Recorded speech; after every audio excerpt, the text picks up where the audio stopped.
Next topic, the census. A decree went out from Caesar Augustus that all the world should be taxed. You remember Linus in Charlie Brown Christmas, the banky in hand, and giving this soliloquy under the spotlight. Okay, so the census. It came about in those days that a decree went from Caesar Augustus that a census should be taken of the inhabited earth. Now, this particular census, please be aware that words change meaning and context helps define words. So a census for us is where people come around and they survey us in our homes, and there's no money that changes hands or anything like that. They're just trying to get an accurate count for the purposes of things like how you apportion districts and how many different people in the House of Representatives come from this state as opposed to that state and stuff like that. It has largely to do with voting and representation. This census has to do with taxation. It has to do with money. Okay, so this census to be taken of all the inhabited earth. This was the first census taken while Quirinius was the governor of Syria. All were proceeding to register for this census, everyone to his own city. Joseph went up from Galilee. This is what we're going to be tracing next week, when we're looking at this holy journey that Mary and Joseph take from Nazareth to Bethlehem. Joseph and Mary went up from Galilee, from the city of Nazareth to Judea, to the city of David that's called Bethlehem, because he was of the house and family of David, in order to register, this is that for the census, actually for the property tax, along with Mary, who is engaged to him, who was with child. Now, back to our old friend Josephus, and I mean literally old. He's 2,000 years old. He's as old as the writers of the New Testament. So Archelaus, he says, territory was added to the province of Syria, and this Cyrenius, that's just another version, another way of spelling Quirinius. So this is the same guy. Luke and Josephus are talking about the same Roman governor dispatched from Caesar to rule over not just Israel, but of all of that area that we would call Lebanon, part of Turkey today. Quirinius was sent by Caesar to take account of the people's property in Syria. So it's about a property tax. Okay, you got that, right? In other words, Josephus is in some way clarifying and modifying or amplifying what Luke says. Josephus also says about this same Quirinius and about his census. Now, Cyrenius came at this time to Syria, being sent by Caesar, this would be Caesar Augustus, to take account of their substance. And then he mentions just a few words later, a taxation. Now it's really clear. In other words, when we put Luke and Josephus together, we've got a biblical book, and then we've got this historical stuff provided for us by a first century land of Israel, Hebrew-speaking, Greek-writing Jew, that we hear about a taxation. And so this is not guesswork, I didn't, like pull out and flip a shekel to determine what kind of census is this. We have the data here in front of us. So this has to do with property tax, which I'm sure that most of you who own property know about. So they gave an account of their estates. There we get it again, this kind of reference to property, taxation, and estates, substance. Now, let's talk for just a second about Roman rule in the land of Israel. The Romans came and annexed the land of Israel in 63 BC. So by the time Jesus begins his ministry, the Romans are very well entrenched in the land of Israel. They have been in control of this area for 100 years, give or take a few days.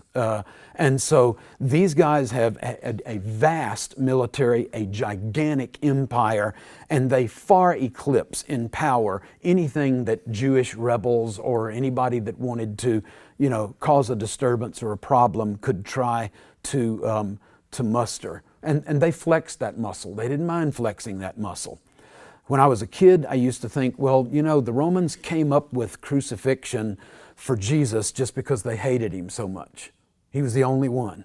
I'd forgotten that there were thieves on either side of Jesus, right? At the very time. I just never mind about that. Just focusing on Jesus, and I guess that's the way it happened.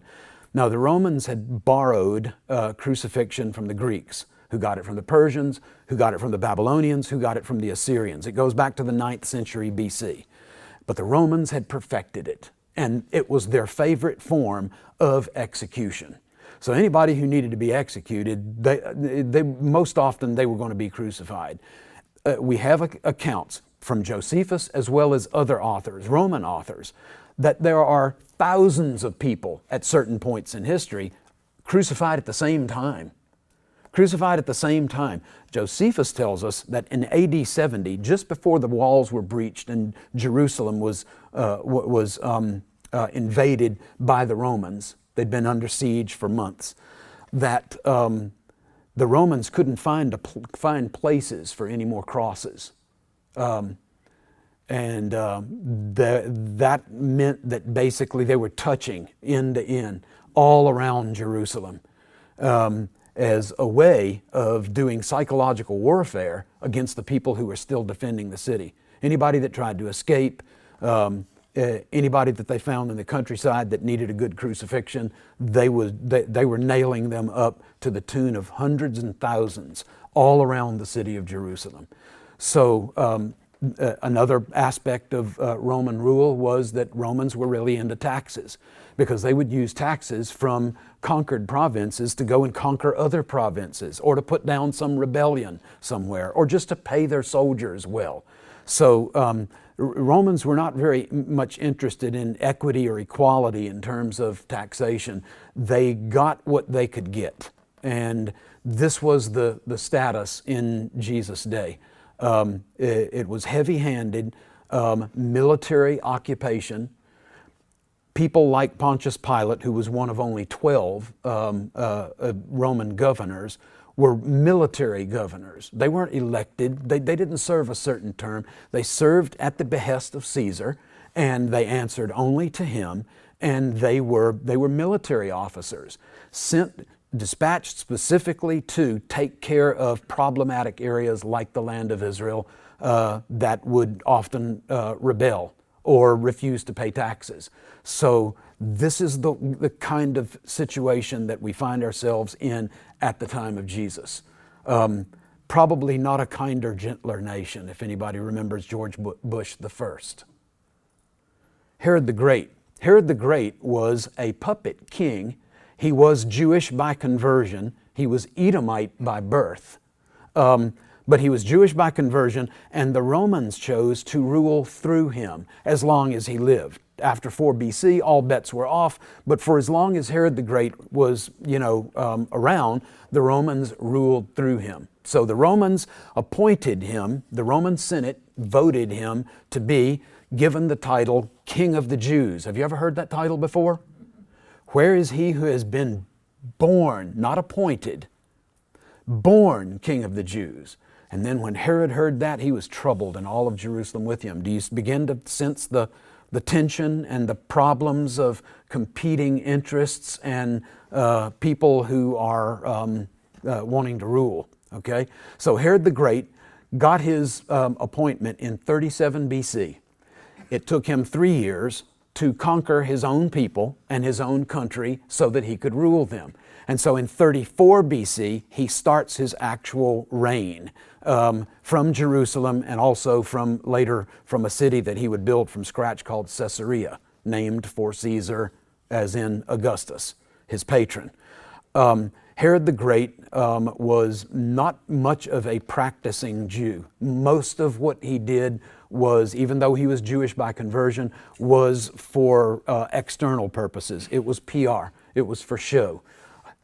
When Jews' backs were turned, he was building pagan temples in other countries. He was financing Olympic Games, where all kinds of debauchery and nude wrestling and all kinds of stuff were going on that people back home would not like. He was building Greek cities with all of the Greek statues and bathhouses and other accoutrements, brothels, etc., that were a part of that. The city of Samaria, for example, was rebuilt, named Sebaste in honor of Augustus Caesar. That was one of Caesar's names, Sebaste, the one worthy of worship is the way it shakes out in English. And that did not really endear him to his Jewish subjects. They hated him, and he returned the favor. He couldn't stand them either. On his deathbed, this we're told by Josephus, on his deathbed, he had a couple of his sons who were born of Jewish women who were therefore Jewish, had them drowned. Right before he died, he was afraid that they were going to take over his kingdom. It's like you're going to die in 2 days, right? Another thing that Herod the Great did, well, he had 10 wives, and he ended up killing all of them. This is the Herod that we know and love. This is the guy you read about in the Bible, all right? So Herod the Great also, he capped off all of his misdeeds by rounding up about 800 of the most well-known Jewish leaders, teachers, and putting them in a stadium down in Jericho. And he gave orders to his army, at the moment of my death, the whole country is going to rejoice. So in order to get the whole country to mourn, I want you to put to death all of their religious leaders, all 800 of them. Not guilty of any crime, they hadn't done anything to him personally. I want the entire country in a state of mourning at my death. So what he was going to do is he was going to sacrifice 800 other human beings in order to accomplish those means. It's like, I wonder what good you would really benefit from that. You're going to be dead. I don't know. Maybe he was as bad at math as I was. Anyway, that's the Herod that we hear about, killing the babies in Bethlehem, wanting to put Jesus to death because he's the one born, not appointed, but born, King of the Jews. I want to look at some ancient texts, probably some that you won't see anywhere else. My area in doctoral work and then in my 30 years of teaching has been Jewish backgrounds of the New Testament. There's a ton of literature that has been preserved for us to mine, to learn from, that records the teachings of the early rabbis from the time of Jesus, before and just a little bit after. So that's the literature that I would like to mine, if you will, to look at what were people thinking popularly about who the Messiah was going to be, and things he was going to do, and the like. And get ready, because this is their aspirations. Remember all the problems that were going on with Rome: the taxation, the military occupation, the paganism,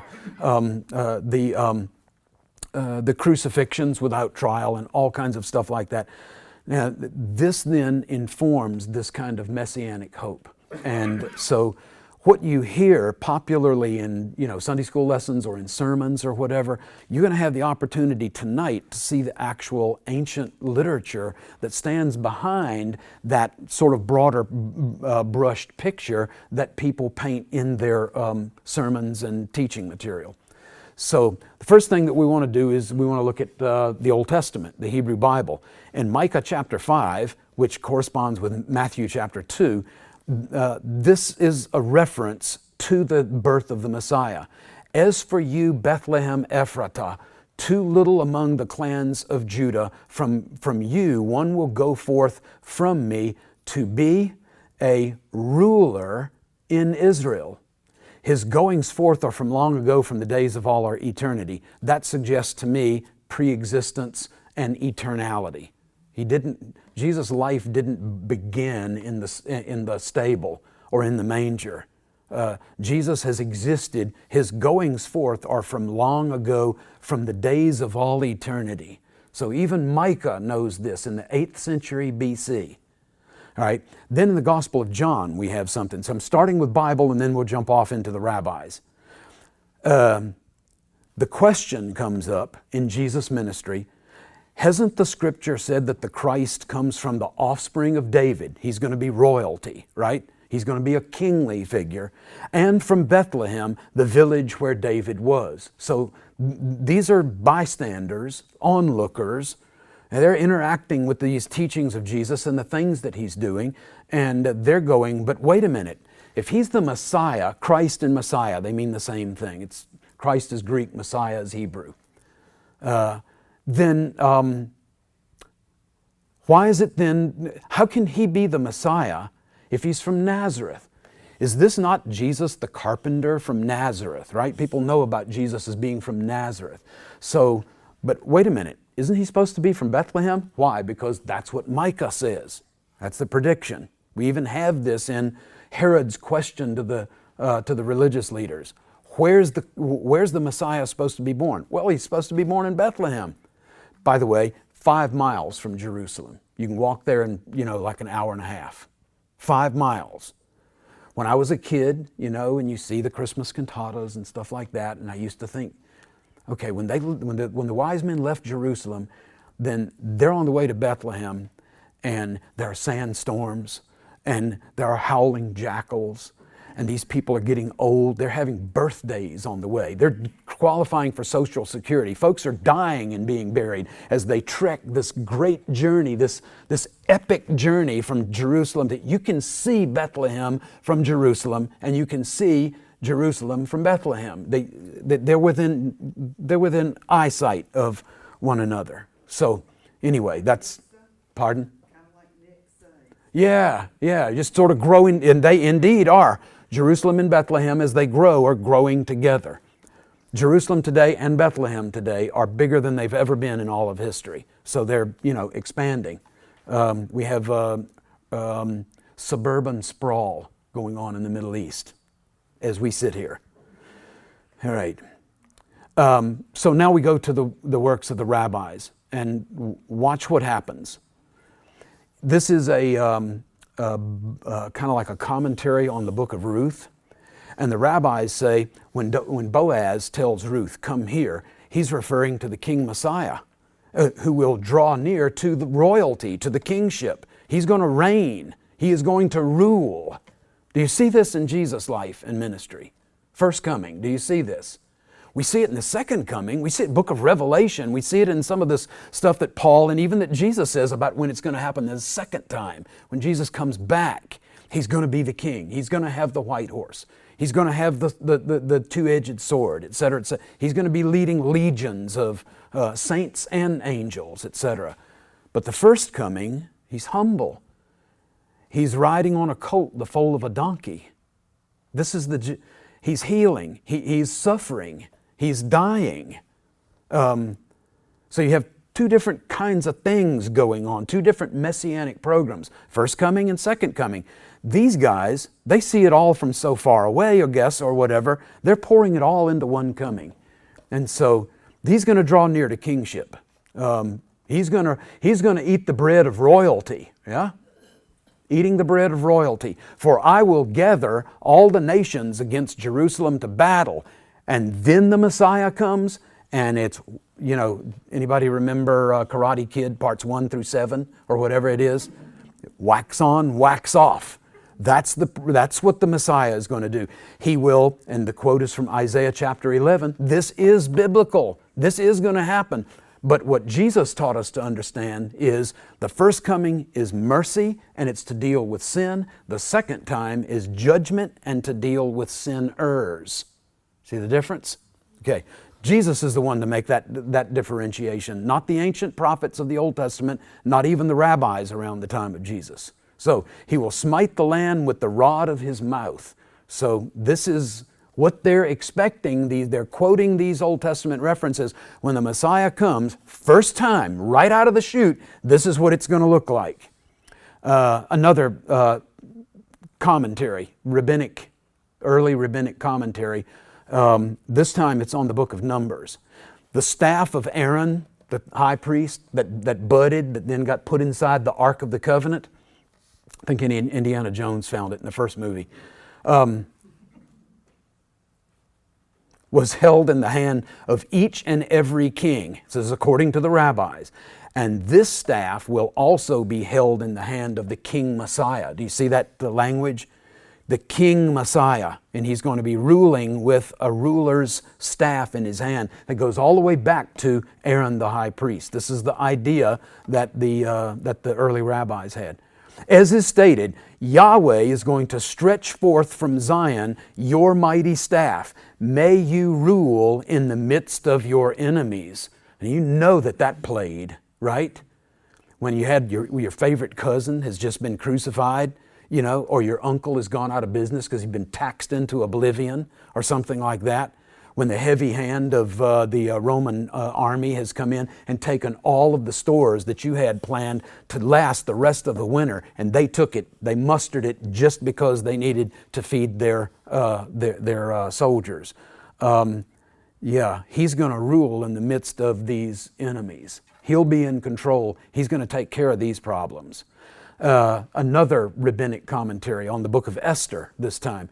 There will be a procession of messengers with gifts for the Messiah. These are like paying tribute to him. He's a conquering king like David or like Solomon, where leaders of Moab and Edom and the Ammonites and the Arameans and the Philistines, they're coming and they're paying tribute to this conquering king. You see the difference in kind of kingdom programs that are going on. Jesus has his first coming. It doesn't look exactly like this. And this is one of the problems that he has to deal with in his earthly ministry. People are expecting one thing and Jesus delivers another thing. And some people can get along with that. They can shift gears and go with that program. Other people are going, but wait a minute, our teachers have taught us. We learned in synagogue. We memorized this stuff. This is what we've always been doing. This is what we really need, y'all. We can talk about forgiveness of sin after you get that Roman boot off my neck. Yeah? Yes, and all of the, listen to this. You know this plays well. It's a quote from Psalm 72. All the kings of the earth will prostrate themselves before him. They're going to bow down and do homage to him. This is the kind of Messiah that's, yes, it's predicted in the Old Testament. Jesus says, yes, but that's second coming activity. First coming activity, we're going to take care of people's heart condition, people's sin problem, get people right with God, and then that kingdom will expand and grow from the inside out, like the mustard seed, for example. This is a rabbinic commentary on the book of Lamentations. How will he restore the righteous to their rightful place?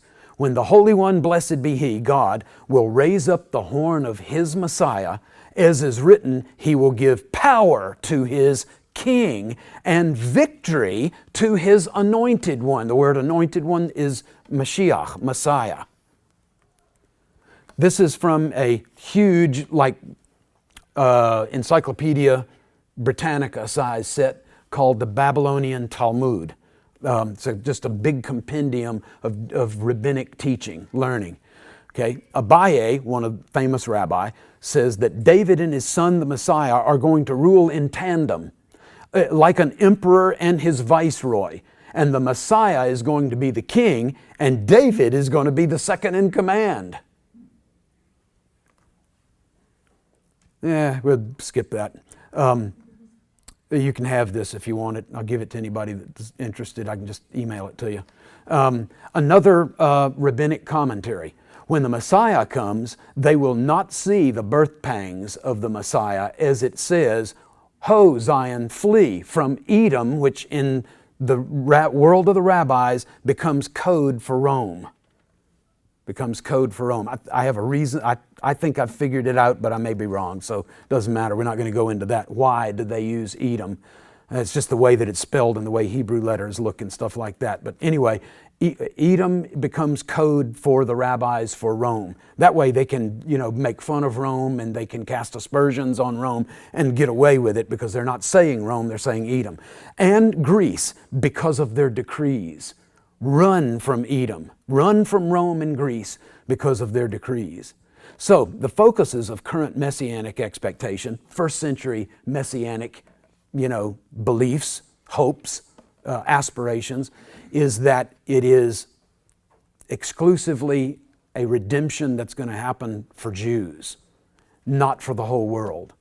It's going to be the major expression of the messianic rule is going to be external: freedom from enemies, freedom from taxation, freedom from crucifixion, rather than internal. It's going to manifest itself more in terms of physical stuff. all kinds of, gold, all kinds of silver, lots of crops, plenty of oil. Everybody's going to have a plenty of everything. Primarily physical, not primarily spiritual. You see the differences? This is this is what we think, and this is what people in the first century were thinking.